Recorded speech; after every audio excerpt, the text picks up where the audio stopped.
சக்தி மாலை போட்டுக்கிட்டு இருமுடிய எடுத்துக்கிட்டு வாரோம். மன்றத்துல பூஜை வச்சு விரதத்தையும் முடிஞ்சுக்கிட்டு வாரோம்.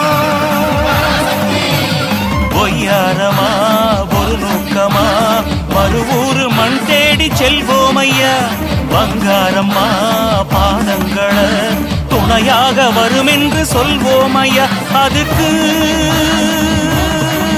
பலமா ஓம் சக்தி சொன்னா பராசக்தி சொல்லுங்க.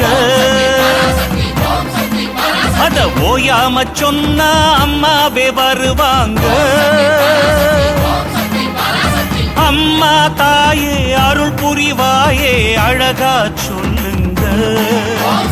இருமுடி எடுத்து நடக்கிற நமக்கு துணையே அவதாங்க. சாப்பாட்டை எண்ணாம தூக்கத்தை எண்ணாம கூப்பாடு எல்லாமே ஓம் சக்தி என்றாலே ஏனப்பா ஏனம்மா என்றேதான் வருவாளே. துணை நானப்பா நானம்மா என்றேதான் காப்பாளே.